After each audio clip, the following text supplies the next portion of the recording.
Shalom, selamat pagi Bapak Ibu Saudara yang terkasih di dalam nama Tuhan Yesus Kristus.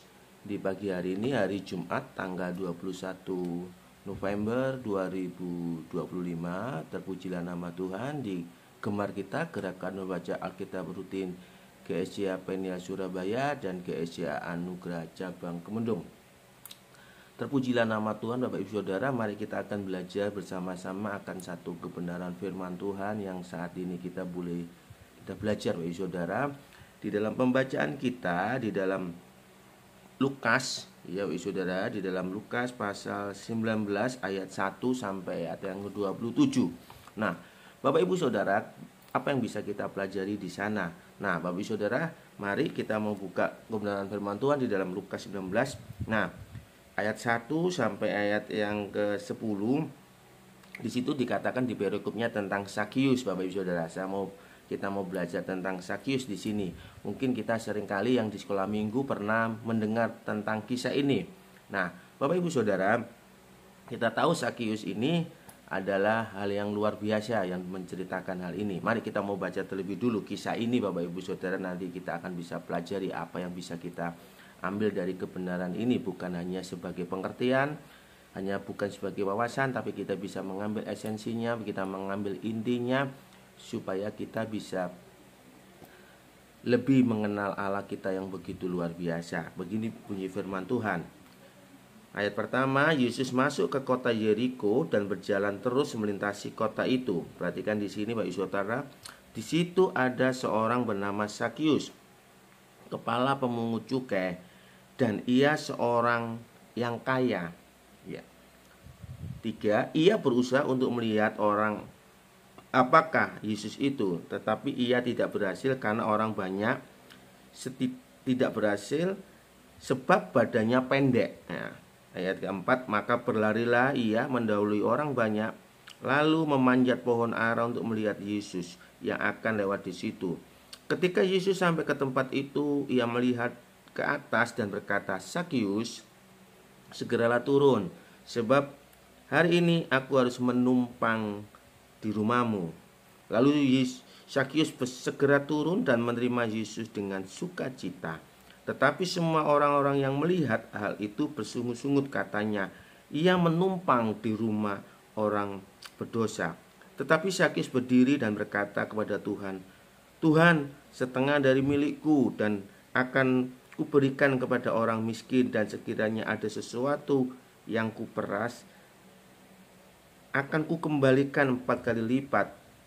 Kata Yesus kepadanya, "Hari ini telah terjadi keselamatan kepada rumah ini, karena orang ini pun anak Abraham, sebab Anak Manusia datang untuk mencari dan menyelamatkan yang hilang."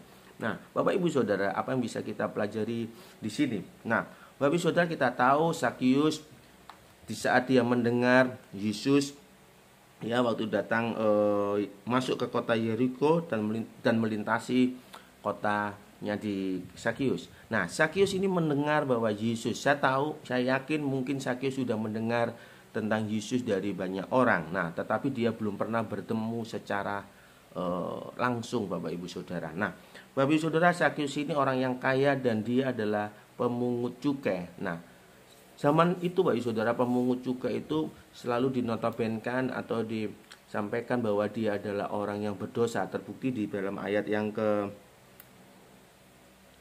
ketujuh Bapak Ibu Saudara, banyak orang-orang yang bersungut-sungut, ya Bapak Ibu Saudara. Di situ dikatakan, tetapi semua orang yang melihat hal itu bersungut-sungut, katanya, ia menumpang ke rumah orang berdosa. Nah, Bapak Ibu Saudara yang terkasih, begitu luar biasa kita punya Tuhan yang begitu mengasihi kita, anak-anaknya Bapak Ibu Saudara. Nah, kita melihat di sini Bapak Ibu Saudara, di saat ada perjumpaan. Nah, Bapak Ibu Saudara, Sakius berjumpa dengan Yesus di dalam hasratnya, jika dia punya keinginan untuk mengenal Tuhan Bapak Ibu Saudara.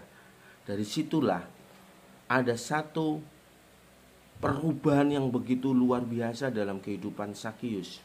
Begitu juga kita Bapak Ibu Saudara dalam kehidupan kita. Jikalau kita menyediakan hati kita, ada kerinduan, ada hasrat, ya, untuk bertemu dengan Yesus, Bapak Ibu Saudara, di saat ada pertemuan dengan Yesus, Bapak Ibu Saudara, di mana Yesus menyampaikan kepada Sakius, "Hai Sakius, turunlah, aku akan menumpang ke rumahmu." Bapak Ibu Saudara, membuka hatinya. Nah, Bapak Ibu Saudara, seberapa banyak kehidupan kita, mungkin kita sudah pernah mendengar Yesus, kita sudah pernah mendengar nama Tuhan Yesus, Bapak Ibu Saudara, ataupun kita sudah lama menjadi orang-orang Kristen. Mungkin kita sudah sejak lahir kita sudah jadi Kristen, ataupun kita tidak sejak lahir jadi orang Kristen. Tapi yang menjadi pertanyaan di sini, bagaimana hasrat kita, ya, kerinduan kita, Bapak Ibu Saudara, untuk mengenal Tuhan. Ini yang sangat penting, Bapak Ibu Saudara. Karena apa? Di saat ada perjumpaan pribadi, secara pribadi kehidupan kita, Bapak Ibu Saudara, bersama Tuhan, Bapak Ibu Saudara, di situ ada restitusi, ada satu perubahan yang luar biasa, Bapak Ibu Saudara, yang kita akan tahu. Nah, ini sangat penting yang kita harus mengerti, Bapak Ibu Saudara. Nah, kita tahu Sakius boleh diselamatkan, ya Bapak Ibu Saudara, di mana Yesus mau singgah di tempatnya Sakius. Begitu juga Bapak Ibu Saudara, apakah hati kita saat ini, Yesus ada dalam hati kita sungguh-sungguh? Apakah Yesus betul-betul singgah di dalam kehidupan kita, Bapak Ibu Saudara? Itu yang menjadi satu pertanyaan dalam kehidupan kita. Jangan sampai kita hanya sekedar menjadi orang Kristen yang identitas saja, Bapak Ibu Saudara, tetapi betul-betul menjadi anak Tuhan, orang Kristen yang betul-betul Yesus singgah di dalam kehidupan kita, Bapak Ibu Saudara. Nah, ini yang sangat penting. Di saat Yesus singgah dalam kehidupan kita, Bapak Ibu Saudara, akan ada sukacita. Seperti ditunjukkan Sakius, Bapak Ibu Saudara. Ya, ketika Yesus, ayat yang kelima, ketika Yesus sampai ke tempat itu, ia melihat ke atas dan berkata, "Sakius, segeralah turun dan menerima Yesus dengan sukacita." Di situ katakan, dan menerima Yesus dengan sukacita. Bapak Ibu Saudara, satu kesukaan, satu hal yang luar biasa, Bapak Ibu Saudara, di saat Yesus singgah di dalam hidup kita. Tidak hanya singgah, tetapi tinggal di dalam kehidupan kita, Bapak Ibu Saudara. Ini menjadi sesuatu yang luar biasa. Dampak daripada Yesus ada di dalam kehidupan kita, Bapak Ibu Saudara. Ada pertobatan, di mana pertobatan ini ditunjukkan, Bapak Ibu Saudara, Sakius mengembalikan hasil dari punglinya, Bapak Ibu Saudara. Hasil dari punglinya, Bapak Ibu Saudara. Karena Sakius dalam kehidupannya waktu dia menjadi pemungut cukai, dia mengambil, memeras pajak yang seharusnya tidak melebihi, Bapak Ibu Saudara, yang sudah ditetapkan, tetapi Sakius melakukan hal itu. Terbukti di mana dia mengembalikan. Di situ dikatakan, Bapak Ibu Saudara, ya, yang kuperas, ya, akan kukembalikan 4 kali lipat. Nah, begitu juga dalam kehidupan kita, Bapak Ibu Saudara, ada pertobatan, Bapak Ibu Saudara, ada buah-buah pertobatan yang ada, Bapak Ibu Saudara. Nah, Bapak Ibu Saudara yang terkasih di dalam nama Tuhan Yesus Kristus, mari, kalau Sakius ini pertobatan sebagai pemungut cukai, di mana dia ada keterikatan tentang uang, Bapak Ibu Saudara. Oleh sebab itu di situ juga dikisahkan tentang di ayat yang 11, Bapak Ibu Saudara, ayat ke-27 pembacaan kita itu tentang perumahan tentang uang mina, Bapak Ibu Saudara. Ya, walaupun kita tidak bahas, tapi di sini kita mempunyai pengertian, Bapak Ibu Saudara. Kita sebagai orang-orang anak-anak Tuhan, kita harus pandai-pandai mengatur keuangan kita. Kita harus pandai-pandai melakukannya dengan baik, Bapak Ibu Saudara. Dengan begitu, Bapak Ibu Saudara, nama Tuhan dipermuliakan, Bapak Ibu Saudara.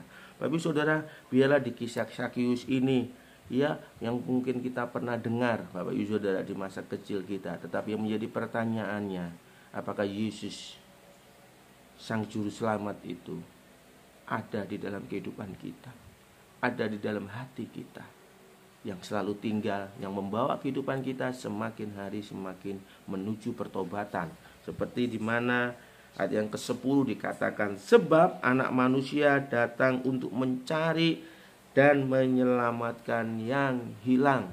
Bapak Ibu Saudara, di sini ada satu poin di mana sebab anak manusia Yesus Kristus mencari, dia menunggu, ya, dia mengetuk pintu hati kita, ya. Seberapa lama kita seringkali tidak mau mendengarkan, berapa lama kita tidak menghiraukan. Kapan terakhir kita mungkin berdoa, kapan terakhir kita baca Alkitab? Mari Bapak Ibu Saudara, saatnya, ya, masih ada waktu yang Tuhan sudah sediakan, Bapak Ibu Saudara. Masih ada waktu yang Tuhan mau berikan dalam kehidupan kita, dan Tuhan ingin menyelamatkan kita, Bapak Ibu Saudara. Percayalah, kita punya Tuhan yang begitu mengasihi kita, Tuhan yang begitu mencintai kehidupan kita. Terpujilah nama Tuhan Yesus Kristus. Amin. Terima kasih ya Bapak di surga. Biarlah kami mau belajar Tuhan dalam kisah Zakius ini bukan hanya sekedar cerita Tuhan, tapi biarlah kehidupan kami selalu membawa kehidupan di dalam pertobatan. Kehidupan kami selalu hasrat untuk mencari wajah-Mu Tuhan. Karena di situ Bapak Tuhan, di mana Engkau hadir dalam kehidupan kami Tuhan, kehidupan kami semakin hari menuju kepada kesempurnaan. Terima kasih ya Bapak di surga, kami mengucap syukur di dalam nama Tuhan Yesus Kristus. Haleluya, puji Tuhan. Amin. Terpujilah nama Tuhan. Tuhan Yesus memberkati.